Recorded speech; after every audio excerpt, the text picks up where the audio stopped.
Back नाज़रीन, यहाँ मर्दों के लिए एक बुरी खबर है और वो ये कि अगर ख़वातीन सेहतमंद तर्ज ज़िंदगी गुजारें तो वो अपनी उम्रों को दुगना कर सकती हैं। तो जनाब आखिर इस लंबी उम्र का क्या राज है? छोड़िए ये टेंशन वेंशन और आप भी जान लें।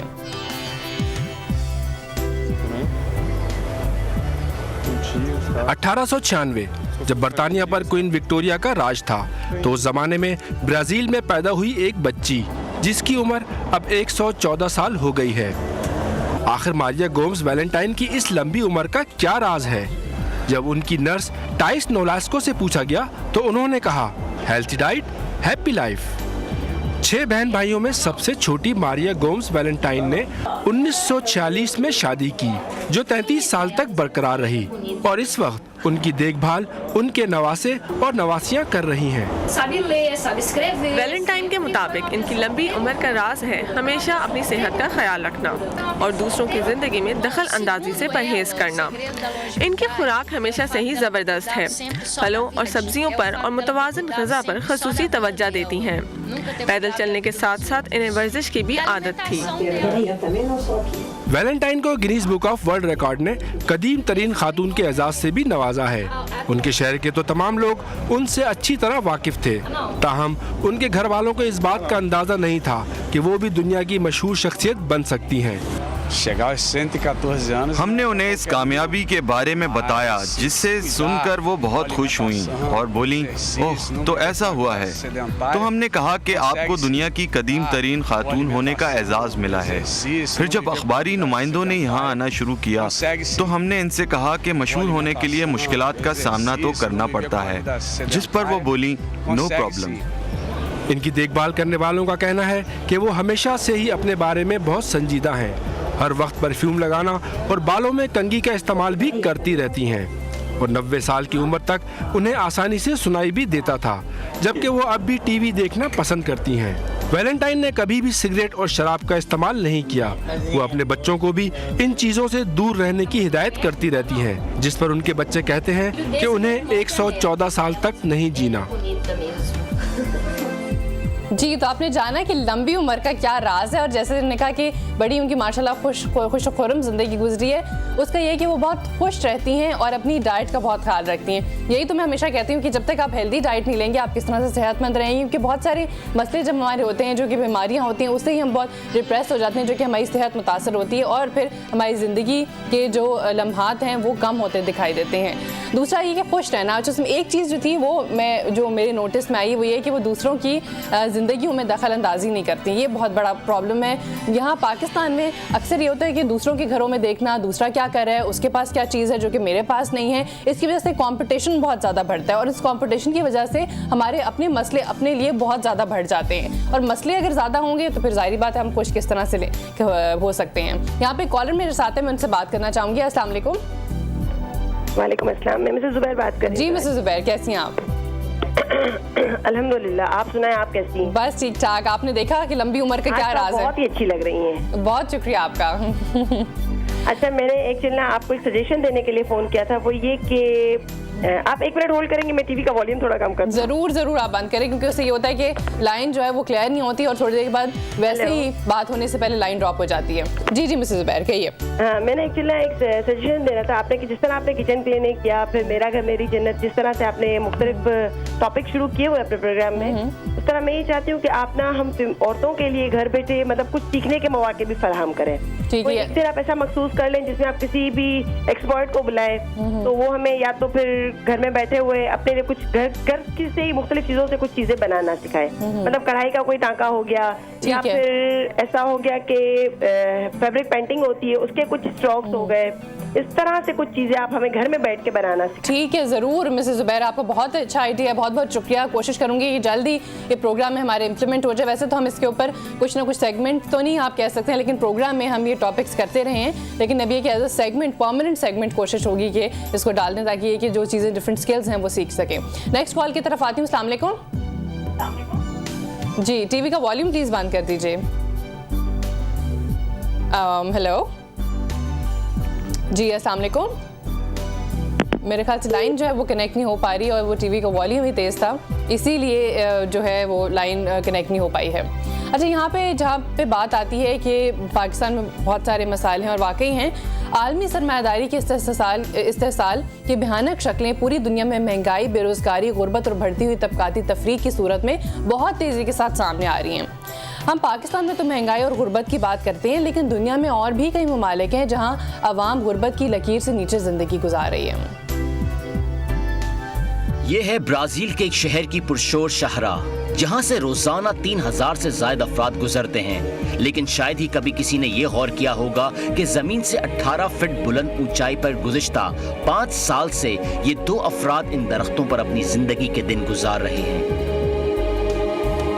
उनमें से एक हैं 36 साला मिगुल सेंचुरियन, जो गुज़िश्ता 3 साल से ट्रैफिक के शोर में ही सोते और सुबह जागते हैं। तामीरात के शोबे से कई साल से वाबस्ता रहने वाले इस मेहनतकश के पास एक नोटबुक भी है, जिसमें वो नज़्में तहरीर करता है कि कभी ना कभी तो इनकी अशात होगी ही। लेकिन उसके साथ साथ वो अपने पेट की आग बुझाने के लिए हेडफोन्स भी फरोख्त करता है। हजारों बेघर अफराद की तरह सेंचुरियन भी एक कार एक्सीडेंट के बाद अपनी नौकरी खो चुका था। उसका कहना है कि सिर्फ नशा ही एक ऐसी चीज है जो उसे इस हकीकी जिंदगी से दूर ले जा सकता है। दूसरी जानिब एक चर्च में मिलने वाले खाने से ये अपनी गुज़र औकात कर लेता है। यहाँ बारिश भी होती है और तूफान भी आते हैं। जब मेरी नज़र इस दरख्त पर पड़ी तो मैंने सोचा कि यहाँ मौजूद परिंदे भी तो अपनी ज़िंदगी गुजार रहे हैं, तो फिर ये हमें तहफ़्फ़ुज़ क्यों नहीं फराहम करेगा। बस फिर मैंने फ़ैसला किया कि मैं भी अपना घर यहाँ बनाऊँ। जब यहाँ आबाद परिंदे अपना घोंसला बना सकते हैं तो मैं क्यों नहीं अपने लिए एक छोटा सा कमरा बना सकता हूँ। उसका कहना है कि मुताल्ले की आदत उसे तन्हाई के खात्मे में मदद देती है। ये बहुत अच्छी जगह है, यहाँ कोई कचरा भी नहीं फैलाता। या तो मैं यहाँ अपनी नोटबुक के साथ होता हूँ या फिर किसी से बात कर रहा होता हूँ। जब मैं कुछ लिखना शुरू करता हूँ तो फिर मैं रुक नहीं पाता। फिर एक दिन उसे अपने जैसा ही एक दोस्त मिल गया, जब उसने कुछ फासले पर लगे दरख्त में एंड्रे लुइस ऑगस्टो को रहते देखा, जो जूते पॉलिश करता है। उसका कहना था कि मुझे याद नहीं कि मैं कब से परिंदों जैसी जिंदगी गुजार रहा हूँ। इससे कबल वो पुलों के नीचे अपनी जिंदगी गुजार रहा था। मुझे बहुत मार पड़ी है बचपन में, लेकिन जिंदगी हमें सिखा ही देती है कि कैसे गुजारा करना है। शदीद बारिशों में गलियों में आवारागर्दी के दौरान मैं कई बार बीमार भी पड़ा, तो फिर मैंने सोचा कि इस दरख्त पर अपना ठिकाना बनाऊं। यहाँ हम ज़्यादा महफूज हैं ज़मीन के मुकाबले में। उसके पलंग पर एक स्टीरियो सिस्टम भी रखा है जो कि खराब है, लेकिन उसे उम्मीद है कि वो उसे एक दिन ठीक करा ही लेगा। अपने हमसाय की तरह उसके भी कुछ ख्वाब हैं। उसका कहना है कि वो ऐसा गाना बनाना चाहता है जिसमें उन लोगों का जिक्र करे जो बेहतर मुस्तकबिल की तलाश में अपनी सारी जिंदगी गलियों में गुजार देते हैं। एक मुकामी तंजीम ने उन्हें एक कमरा भी फराहम किया था, लेकिन जब इन्हें ये पता चला कि इस एक कमरे में 10 के करीब अफराद रहेंगे तो वो वहाँ से वापस चले आए। ना मेरी माँ है ना मेरा बाप, मेरा कोई नहीं। अब ये लोग मुझे यहाँ से निकालना चाहते हैं। मैं क्या करूँ, मैं कहाँ सोऊंगा? आप ही मुझे बताएं, मैं कहाँ सोऊंगा? उनके पास तो ना पलंग है, उनके घरों में छत भी है जहाँ ये सुकून की नींद सोते हैं, और मेरे पास तो सिर्फ यही जगह है जहाँ मैं बारिश और सर्दी से महफूज रह सकता हूँ और सो सकता हूँ। क्या मैं दोबारा इस गंदगी में चला जाऊँ? हुकूमत का कहना है कि वो उन्हें जबरदस्ती कोई साइबान फराहम नहीं कर सकती, लेकिन उसके साथ साथ वो उन्हें ज्यादा अरसे तक इन दरख्तों पर कयाम की इजाजत भी नहीं देगी। ब्राजील में इस वक्त 30 मिलियन से ज्यादा लोग बेघर हैं जो इस किस्म के हालात में ही अपनी जिंदगी के दिन गुजार रहे हैं।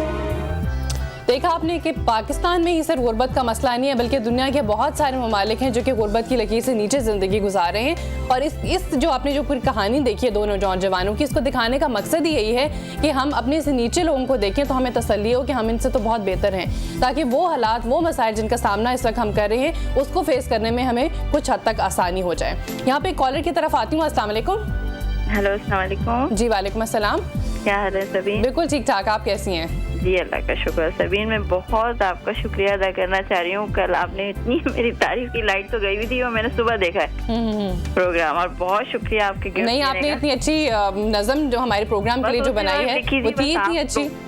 जी, आप लोगों की तारीफ मैं करना चाह रही थी और किस अंदाज में मुझे समझ में नहीं आ रहा था, इसलिए मैंने उसी वक्त बैठे बैठे लिखा। नहीं, बहुत ही आपने अच्छा तरीका ढूंढा है और बहुत ही अच्छा अंदाज था आपके। मैं सबीन, जो मैं कहती हूँ ना कि सब बहनों की एक ही बहन और वो है हमारी प्यारी सी सबीन बहन। मैंने क्यों बनाया नारा, ये मैंने इसलिए बनाया है कि आपकी पूरी टीम के लिए भी है ये। बिल्कुल बिल्कुल, और क्या, जो आप हमारे मसलों के लिए आप लोग मेहनत कर रहे हैं, सोच रहे हैं, प्रोग्राम लेके आ रहे हैं, उसका हल निकाल रहे हैं, तो हमारा भी फर्ज है ना हम आपकी तारीफ करें। बिल्कुल बिल्कुल, फायदा हो रहा है, कितनी हमें नॉलेज हो रही है, कितने हमारे खर्चे बच रहे हैं, इतनी आपकी मेहनत है, आप लोगों की सोच है। तो मैं तो बहुत आप लोगों के प्रोग्राम की तारीफ करती हूँ, बहुत मैं शौक से। बिल्कुल जी समीना, आपका बहुत शुक्रिया। किसी किस्म का आपको मशवरा चाहिए हो तो आप हमें ईमेल भी कर सकती हैं। और जहाँ पे आपने बात की कि वाकई टीम वर्क के बगैर तो मैं कुछ भी नहीं कर सकती हूँ, और जहाँ पे हमारी पूरी टीम का ताल्लुक है वो आप लोगों के बगैर बिल्कुल कुछ नहीं। जब तक आपकी सपोर्ट रहेगी हमारा प्रोग्राम इसी तरह ही चलता रहेगा। यहाँ पे जो हम ये बल्कि कॉलर की तरफ आती हूँ उससे पहले कि मैं बजट के ऊपर बात करूँ। जी अस्सलाम वालेकुम। हेलो, अस्सलाम वालेकुम। वालेकुम अस्सलाम। जी, आपको बहुत बहुत मुबारक हो, आप बहुत अच्छा प्रोग्राम करती हैं। जी बहुत शुक्रिया। जी, मैं ये बात कहना चाहूँगी कि आप ये जो प्रोग्राम करती हैं इसमें वो पेंटिंग वगैरह का भी, और जहाँ पे ये कहाँ से प्रोग्राम आते हैं? ये डिफरेंट जगहों से हम करते हैं प्रोग्राम। जो वो ख़वातीन जो कि घर में कर रही होती हैं उनसे, या फिर ये कि कुछ ऑर्गेनाइजेशंस हैं, कुछ इंस्टीट्यूट्स हैं, वहाँ पे जाके हम ये प्रोग्राम करते हैं। तो वो तो डिपेंड करता है, अब आप किसकी बात कर रही हैं, अब मुझे उसका अंदाज़ा नहीं है। कि ये पेंटिंग वगैरह का भी करें अरेंजमेंट, आगे ये जो घर बैठे लोग हैं वो ख़वातीन हैं उनसे ज़्यादा से ज़्यादा जरूर बिल्कुल आपको बताएंगे। बल्कि हम ये जो जहाँ कहीं भी एग्जीबिशन होती है ना, तो आप उसको प्लीज जरूर लेकर आया करें, क्योंकि जो लोग वहाँ जाके नहीं देख सकते एग्जीबिशन, तो किसी ना किसी बिना पर नहीं जा सकते, तो अगर आप इन चीज़ों को ठीक है, ज़रूर। आपका बहुत शुक्रिया इस तजवीज़ का, शुक्रिया कॉल करने का भी। नेक्स्ट कॉलर है मेरे साथ। अस्सलाम वालेकुम। अस्सलाम वालेकुम सबीन, कैसी हैं? जी वालेकुम अस्सलाम, आप कैसी हैं? अल्लाह का शुक्र। शहनाज लोधी बात कर रही हूँ। जी शहनाज, बिल्कुल मैंने आपको पहचान लिया। आप क्या कहना चाहती हैं? जी सबीन, मैं आपका प्रोग्राम तो खैर कोई छोड़ ही नहीं सकती। मुझे तो ऐसा हो गया जैसे नशा होता है कोई चाय का। तो आपका प्रोग्राम जो है मैं तो इतना शौक से देखती हूँ, कोई और प्रोग्राम अगर लगा भी होता है तो फौरन मैंने कहा 11 बज गए भाई, फटाफट लगाएं, सबीन का प्रोग्राम आ रहा है। तो आपने प्रोग्राम जो दिखाए बहुत अच्छे प्रोग्राम है। मैं आपको एक छोटा सा मशवरा देना चाहूंगी, हालांकि छोटा मुंह बड़ी बात वाली नहीं, कैसी बातें कर रही हैं, बिल्कुल बताइए। नहीं सबीन बात ये है कि जैसे आजकल का आपको पता माहौल चल रहा है, आपने देखा है कि रोड पे जिस तरह से डकैतियां और ये सब कुछ हो रहा है, ये मेरे साथ थोड़ा ऐसा हो चुका है। तो मैंने ये सोचा कि आपने बहुत अच्छा मशवरा दिया लोगों को कि जब ट्रैफिक में जाते हैं थोड़ा फासला रखना चाहिए और अपने शीशे वगैरह, बल्कि गाड़ी मोड़ लें अगर पता चल जाए कि आगे ट्रैफिक जाम है। जी हाँ। तो सबीन मैं आपसे ये कहूंगी कि आप एक छोटा सा प्रोग्राम और शुरू करें जिसमें बाकायदा ये दिखाया जाए कि किस तरह से ये आजकल जो हो रहा है सब कुछ इस तरह से किस तरह से दिखाया जा रहा है। ये सब क्या है सबीन, सब बेरोजगारी की वजह से। जब लोग इतने पढ़े लिखे लोग जिनको रोजगार नहीं मिलेगा तो अपना पेट भरने के लिए ये सब कुछ करेंगे। ठीक है शहनाज, हमारे मुल्क में ये सब खत्म हो जाए और ये हुकूमत कुछ करे। बिल्कुल शहनाज, आपका बहुत शुक्रिया, आपने मशवरा बहुत ही अच्छा दिया है। लेकिन इसके ऊपर इस प्रोग्राम में तो नहीं, लेकिन हमारे एक और CNBC का प्रोग्राम है बॉस नहीं छोड़ेगा, उसमें ये सारे मसाइल जितने भी समाजी मसाइल हैं उनको हाईलाइट किया जाता है और डिटेल में इन चीज़ों को डिस्कस किया जाता है। वो आप ज़रूर देखा करें और राय से भी आप आगाह कर सकते हैं। उनका भी एक फेसबुक पेज है और आप उस प्रोग्राम में भी कॉल करके बता सकती हैं। यहाँ पे नेक्स्ट कॉल की तरफ आती हूँ। अस्सलाम वालेकुम। जी कॉल तो नहीं बल्कि ब्रेक का वक्त हो गया है, ब्रेक की तरफ चलूँगी। ब्रेक से वापस आके हम बात करेंगे कि अपने घर को किस तरह से हम जन्नत बना सकते हैं, और मेरे साथ फरा नसीम होंगी और मुख्तलिफ जो हमारे मसाइल हैं, घरेलू मसाइल हैं, उसके ऊपर बात होगी। तो आप मेरे साथ रहिए।